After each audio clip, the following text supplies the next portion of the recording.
Greetings, everyone. Welcome to this session. The name of the session is Mastering Ransomware Advanced Techniques for Detection, Mitigation, and Response. I'm just going to move to the next slide. So, this is currently the table of contents that I'm going to be covering. First of all, there is a ransomware lifecycle. So, introduction to ransomware programs and how they function. What is the main objective? Secondly, we will discuss detection and response. So, how to detect ransomware, and if you do, what should be the ideal incident response plan?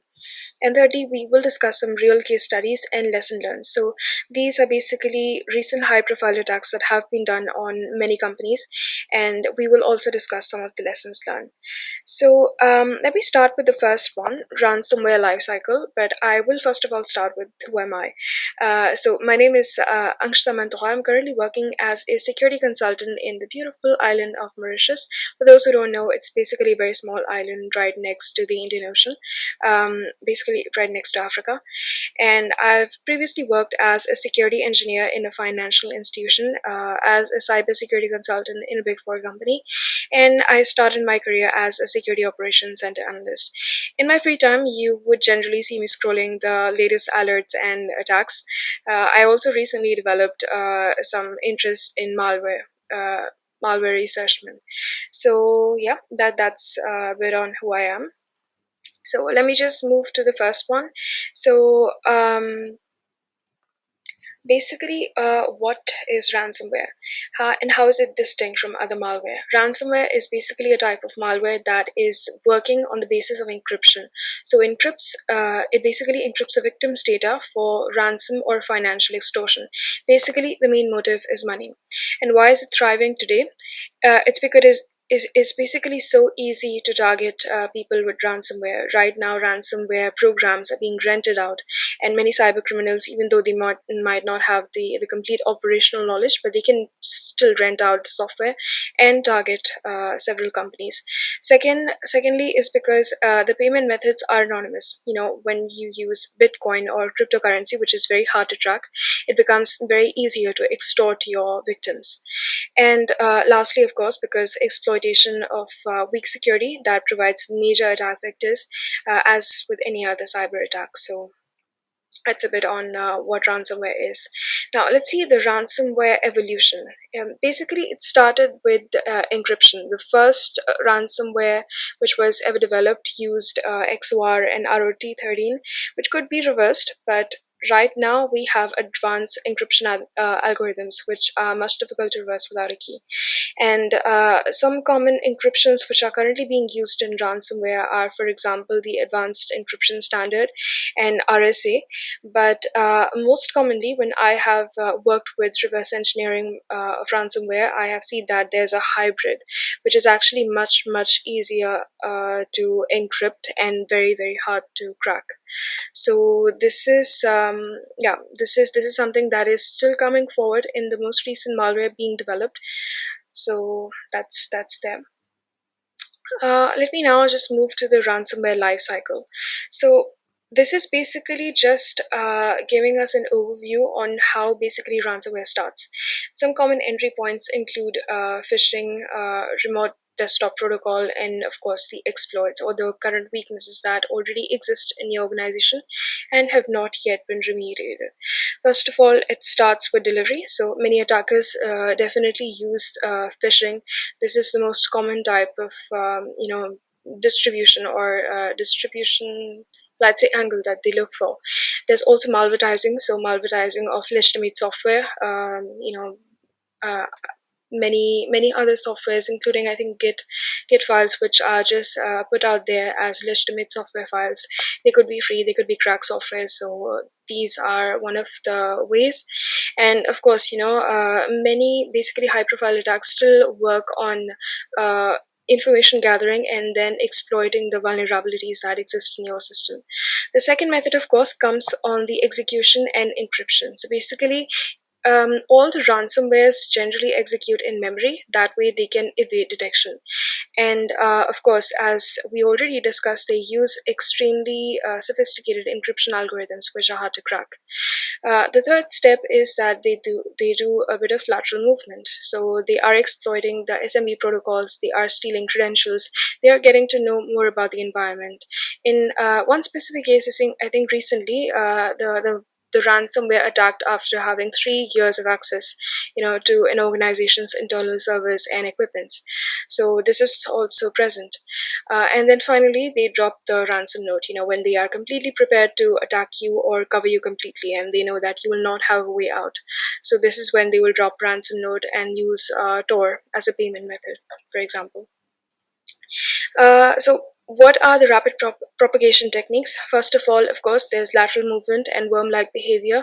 This is why ransomware is actually so fast and it spreads out so fast, we cannot really control it. The second is privilege escalation and credential theft. This is what most attackers really focus on because they want elevated privileges. That way, they can get higher access to extremely confidential information, and that is how they will make you vulnerable. So that's definitely present. The third is self replication and automated speed. So many of the malware basically work on self replicating itself. And of course, they automate specific stub functions that can then spread into your system and create specific files. And that will basically not even make it that much detectable, even if you are able to detect a few files. So that's there. The fourth is, of course, it starts exploring remote services because it needs to communicate with its C2 servers, command or control servers. So these are some, this is basically just to give you an overview of how ransomware really works. Now let me move to the second part, which is a lot more interesting, detection and response for ransomware. Um, so there are detection and prevention strategies that I will be discussing. Continuing on the detection and prevention strategies. So there are, for example, three main steps that you can take to be able to detect such ransomware, and of course, prevent the consequences. First of all, it's advanced threat hunting and network analysis. Why would you basically do advanced threat hunting? And this is why people have security operations centers. It's because you want to look for early signs. You do not really want to, get caught up eventually with final ransomware attacking all of your systems. So, having early signs and then blocking specific entry points, that is something that you can do much, much more in advance. There is, for example, if you have any EDR, so I see this alert very commonly, VSS shadow snapshot deleted. So this is kind of like kind of an indication that there could be a ransomware file somewhere. So having this kind of advanced or proactive approach to be able to scanning your systems and looking for specific relations or indications that ransomware files could be there. So that could be something that you can take. There's definitely endpoint security enhancement. So this is sandboxing behavior analysis and restricting scripts execution. Script execution is something that is extremely common in malware or ransomware attacks. And then finally, of course, backup and disaster recovery. Always maintain backup and disaster recovery. This will enable you to be able to catch up, in case if you are ever attacked. And of course, assess the integrity of your backups and, your disaster recovery systems. The next, I will simply move on incident response and recovery. So, four things that you can actually do for the incident response and recovery are first of all, um, yeah, first of all, immediate response actions. So basically, identify any active infections that you might have in your system. That is by basically isolating any suspicious or infected machines, disable any specific services that are triggering or leading in the propagation of this process, and kill these processes, of course. The second thing that you can actually do is forensics and investigation. So initiate memory forensics. That would really help you because many ransomware attacks basically work in the memory, and that's how basically they evade detection. They also create a lot of activity behind. So do extract your logs, and And of course, identify any drop payloads or artifacts. So many ransomware files actually create specific, as I mentioned, specific different files in specific different locations. So if you see any suspicious files that should not be present in this specific location, I think this might be cause to investigate. And then there's definitely decryption and data recovery. So use decryption tool. There's some tools which are already out there that you can use for decryption, and use file carving techniques. This would ensure that any specific files that you might need, you will still be able to recover, and ensure clean copies of backups are there, as I already mentioned. So many ransomware files, what they do to be able to basically make you completely vulnerable is that they infect your backups as well. So they will be able to encrypt that and basically leave you with no choice but to pay the ransom. So always ensure that you have backups present, not only in one single location.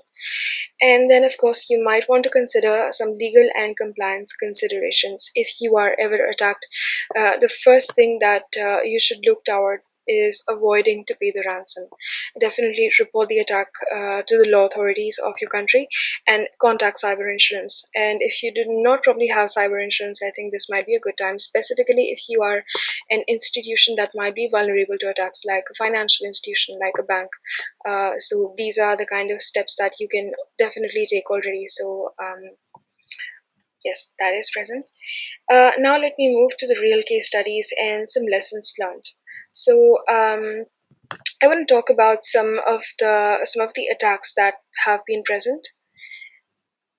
Um, so these attacks were basically extremely damaging when they were first discovered. The WannaCry virus, I think this one is very, very commonly known. This was basically one of the first or one of the most damaging ransomware attacks around the world. It was spread out up to 150 countries. It used Eternal Blue SMB exploit, and it was very hard for many companies to be able to detect or prevent this attack from happening. Then there is the Medusa ransomware. So this one is still present. So it's still present, and it's seen actively attacking many government healthcare organizations, even private enterprises. And the reason why I suppose it's thriving so much is because it has multi extortion tactics. So this is a ransomware file or program that is extremely advanced, that is sophisticated, and I think the reason why they're also thriving is because they threaten to expose your public data. So these public data leaks might be extremely crucial, or important to prevent for certain organizations, especially for if we are talking about government level organizations. So this is probably why Medusa ransomware is still present, still attacking out there. There's also the Ryuk ransomware. So this one is known for targeting enterprises and critical infrastructures.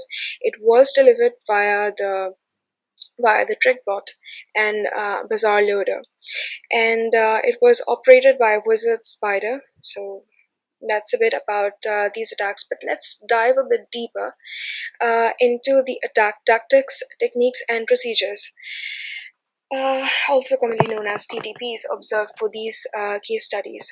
The reason why I want to do this is because whenever you get, any specific ransomware attack, how can you actually create detection algorithms if you have, for example, NDR systems, EDR systems, is by basically narrowing down on the TTPs, or tactics, techniques, and procedures.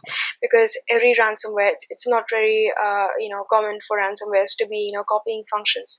Eventually the motive is money, and they are using, for example, encryption algorithms. This is common in every ransomware, but they also have many other common points that you can target to be able to detect them efficiently. So first of all, there is initial access. Medusa, for example, it exploited by phishing and misconfigured remote desk protocols. Ryuk had also used some similar malicious macros and trickbot infections. So this was a common point. There was execution by terminating security services. Now, this is something that I have seen while reversing many ransomware files. The first thing that they do whenever they are creating specific drops, I would say, on your system is first of all, they execute the script. The script that is supposed to be executed before doing the drops is basically disabling any antivirus already installed on the operating or target system. Okay, so this is something that is also present. There was the example, for example, of Ryuk that executed quickly with minimal dwell time after having disabled this antivirus. There's also persistence. So this kind of ransomware is basically made to persist in any kind of environment. And even if you are, for example, taking precautions to delete, then it is already scheduled. Sorry, it is already made to resist these kind of changes or deletion from the system. So it does use actually many both of the all three of the ransomware basically were using scheduled tasks, registry modifications, and lateral movement like PSExec. So this was common as well.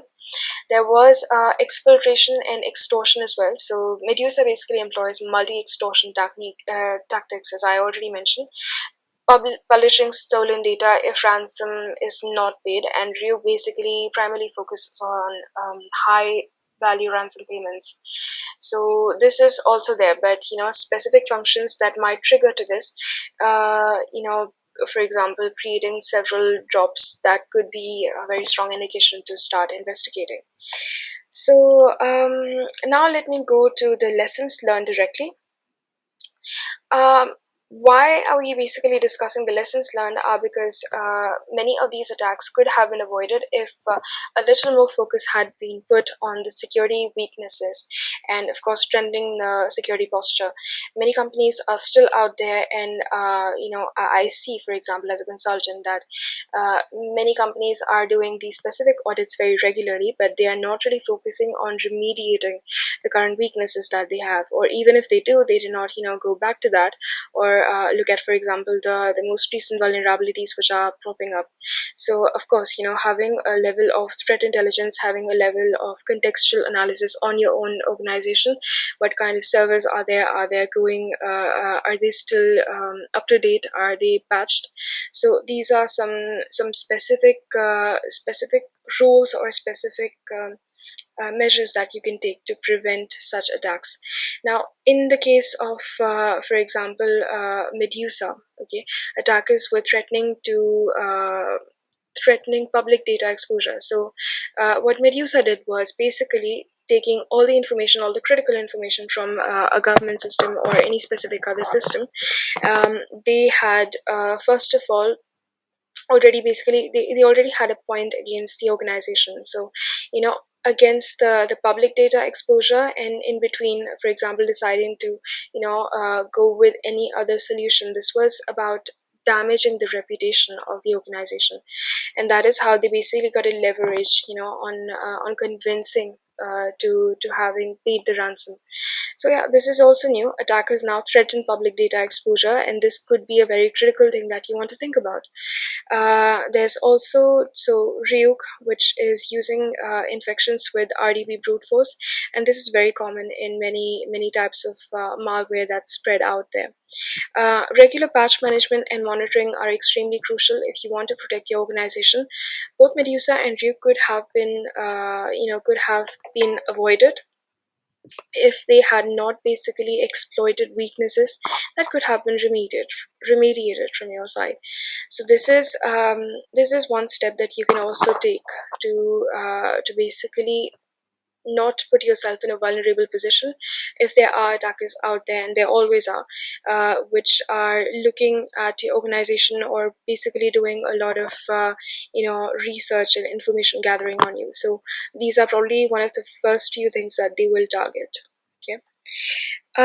So yes, I have reached the end of my slide, and as Abraham Lincoln has said, The best way to prevent or the best way to protect against the future is to defend against it.